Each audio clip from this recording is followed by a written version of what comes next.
മഹർഷിയോ പിന്നെ തന്തിരോടി രാജസമായിട്ടു വന്നവതരിക്കാനുള്ള കാരണത്തെയും പ്രയോജനത്തെയും വിസ്തരേണ അറിയിച്ചു തുടങ്ങിയല്ലോ മഹർഷിയോ.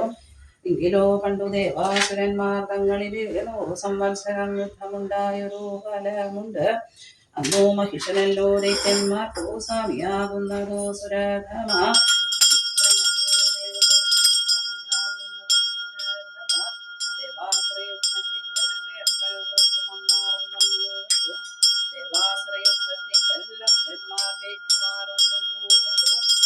ദേവന്മാരാൽ പരിഭൂതരായിരിക്കുന്ന പുരന്തരാദികളൊക്കെ കൂടി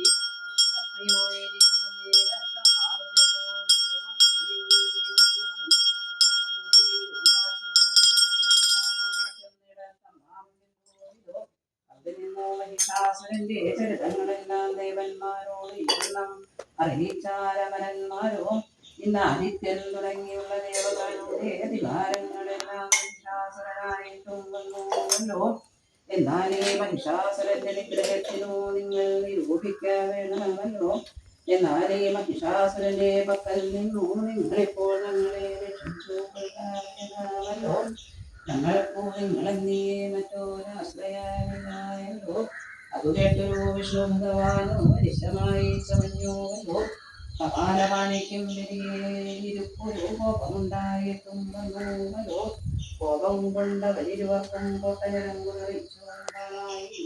കോപം കൊണ്ട് പരിപൂർണനായിരിക്കുന്ന പുരഹന്താവിന്റെ തിരുമുഖാരവിന്ദത്തിൽ നിന്നു വളർന്നൊരു തേജസ്സോ പുറപ്പെട്ടു.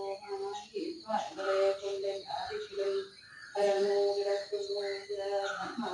ആ തേജസ്സെല്ലാം പിന്നെ ഞങ്ങളിൽ ഒരുമിച്ചമഞ്ഞുവല്ലോ. ആ തേജസ്സമൂഹം പിന്നെ നല്ലൊരു നാരീരൂപമായി ചമഞ്ഞുവല്ലോ. ശ്രീ മഹാദേവന്റെ തേജസ് കൊണ്ടു ദേവിക്കു തിരുമുഖാരവിന്ദമുണ്ടായിട്ടുണ്ടല്ലോ. ആദിത്യന്റെ തേജസ് കൊണ്ട് അംബികയുടെ അണുതിയുണ്ടായിട്ടുണ്ടല്ലോ. ശങ്കരുടെ തേജസ് കൊണ്ട് സർവേശ്വരിക്കു ഉണ്ടായിട്ടുണ്ടല്ലോ. അഗ്നി ഭഗവാന്റെ തേജസ് കൊണ്ട് അംബികയ്ക്കു തൃക്കണ്ണുകളുണ്ടായിട്ടുണ്ടല്ലോ. കുബേരന്റെ തേജസ് കൊണ്ട് ബഹുമാരിക്കു കൊടിനാസികയുണ്ടായിട്ടുണ്ടല്ലോ. വായുഭഗവാന്റെ തേജസ് കൊണ്ട് വൈഷ്ണവിക്കു തൃച്ചെവി രണ്ടുമുണ്ടായിട്ടുണ്ടല്ലോ. പ്രജാപതിയുടെ തേജസ് കൊണ്ട് ദേവിക്കു ദന്തങ്ങളിൽ ദാതങ്ങളായിട്ടുണ്ടല്ലോ.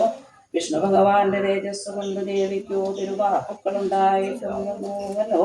വസുക്കളുടെ തേജസ് കൊണ്ട് കാർത്യായനിക്കു കരാങ്കുലികളുണ്ടായിട്ടുണ്ടല്ലോ. ചന്ദ്രന്റെ തേജസ് കൊണ്ട് ചണ്ഡികയുടെ തിരുവുരണ്ടുമുണ്ടായിട്ടുണ്ടല്ലോ. മഹേന്ദ്രന്റെ തേജസ് കൊണ്ട് മഹിഷാന്തകയ്ക്ക് മധ്യപ്രദേശമുണ്ടായിട്ടുണ്ടല്ലോ. ഭൂമിദേവിയുടെ തേജസ് കൊണ്ട് ഭുവനേശ്വരിക്കു നിരന്തമുണ്ടായിട്ടുണ്ടല്ലോ. വരുണ ഭഗവാന്റെ തേജസ് കൊണ്ട് ദേവിക്കു ദർപ്പണകാലം രണ്ടുമുണ്ടായിട്ടുണ്ടല്ലോ. പത്മയോനിയുടെ തേജസ് കൊണ്ട് പരമേശ്വരിക്കു പാദങ്ങളുണ്ടായിട്ടുണ്ടല്ലോ. ഇപ്രകാരം ദേവകളുടെ തേജസ് കൊണ്ട് ദേവിക്ക് അവയവങ്ങളൊക്കെ ഉണ്ടായിട്ടുണ്ടല്ലോ.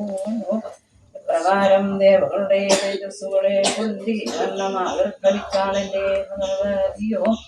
ഈ വണ്ണം തേജോരൂപിയായ ഒരു ഭഗവതിയെ കണ്ട ദേവകൾക്കു സുഖം വരികെ വന്നുവല്ലോ.